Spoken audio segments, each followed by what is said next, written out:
মানুষ যখন অতিরিক্ত রেগে যায়, মানুষ যখন অতিরিক্ত পরিমাণে রাগে, আপনি যখন খুব বেশি রেগে যাবেন এবং আপনার রাগ করাটি আপনার অভ্যাস, আপনি কথায় ছোটো ছোটো কথাও রেগে যান এবং ছোটো ছোটো আচরণে মানুষের সাথে রেগে যান, তাহলে এটার একটা ক্ষতিকর প্রভাব রয়েছে এবং কুফল রয়েছে। আমরা আজকে জানবো আপনি যখন অতিরিক্ত রেগে যাবেন তার ক্ষতিকর প্রভাবগুলো কী কী এবং কুফল কী কী রয়েছে। আমরা প্রথমে জানার চেষ্টা করছি রাগের ক্ষতিকর দিকগুলো। 1 নম্বর হচ্ছে, রাগ যখন আপনি অতিরিক্ত করবেন পারস্পরিক সম্পর্ক নষ্ট হয়ে যায়। আপনি যখন কারোর সাথে অতিরিক্ত পরিমাণে রাখতে থাকবেন, বারবার রাখবেন, কথায় কথা রেগে যাবেন, তখন পারস্পরিক সম্পর্ক কিছুটা নষ্ট হয়, বন্ধুত্ব বিনষ্ট হয়।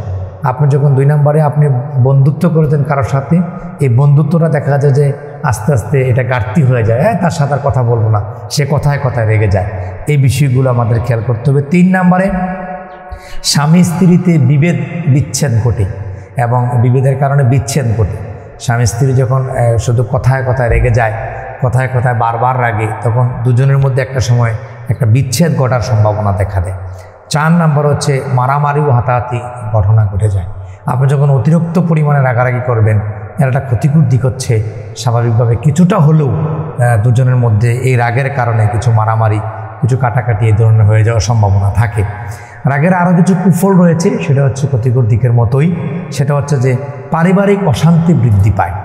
আপনি যখন অতিরিক্ত রাগছেন, অতিরিক্তভাবে রেগে কথা বলছেন, শুধু শুধু ছোটো ছোটো কথাও আপনি রেগে যান, একটু পরপর রেগে যান, তা এতে করে পারিবারিক যে একটা শান্তি এটা থাকে না, অশান্তি তৈরি হয়ে যায়। 2 নম্বরে হচ্ছে, মানসিক প্রশান্তি নষ্ট হয়। আপনি পারিবারিকভাবে যখন বারবার আপনি রাখবেন, তাহলে ওই পরিবারের মধ্যে একটা গম্ভীরতা ভাব কাজ করে এবং এতে করে পরিবারের ভিতরে একটা অশান্তি কাজ করতে থাকে। এজন্য এই বিষয়টা খেয়াল করতে হবে। অতিরিক্ত রাগের কারণে মানসিক প্রশান্তি নষ্ট হয়ে যায়। 3 নম্বর হচ্ছে, শারীরিক ক্ষতি। আপনি যখন অতিরিক্ত রেগে যাবেন, আপনি দুশ্চিন্তাগ্রস্ত হয়ে যাবেন। অতিরিক্ত দুশ্চিন্তার কারণে আপনার শারীরিকভাবে কিছুটা হলেও ক্ষতি হয়ে যায় এবং ক্ষতির দিকে আপনি ধাবিত হয়ে যাবেন। এজন্য রাগ করার ক্ষেত্রে খুব ভালোভাবে খেয়াল করে রাগ করা দরকার, যেন আপনি ক্ষতিকর প্রভাবের দিকে না পড়ে যান। জীবনের সফলতার পথে বড় বাধা। আপনি রেগে গেলেন তো হেরে গেলেন, কারণ রাগার কারণে আপনি সফলতার দ্বারপ্রান্তে পৌঁছতে পারবেন না। কারণ আপনি যখন সফলতার জন্য সামনের দিকে অগ্রসর হবেন, তখন রাগের কারণে আপনি সেখান থেকে ফিরে আসতে হবে। এজন্য রাগকে নিয়ন্ত্রণ করতে হবে, কন্ট্রোল করতে হবে। পরিশেষে 5 নম্বরে হচ্ছে, রাগ ব্যক্তিত্বকে নষ্ট করে। আপনার যে একটা ব্যক্তিত্ব, আপনার যে ওয়েট, এটা নষ্ট করে ফেলবে। যে এই লোক বাজে লোক, সে শুধু শুধু কথায় কথা রাগ করে, শুধু শুধু বিষয় নিয়ে রাগারাগি করে। এজন্য একসময় দেখা যাবে যে ওই লোকগুলো আপনাকে অ্যাভয়েড করে চলার চেষ্টা করবে, ওই লোকগুলো আপনাকে গুরুত্ব দিবে না। এজন্য আপনাকে রাগকে কন্ট্রোল করতে হবে, নিয়ন্ত্রণ করতে হবে।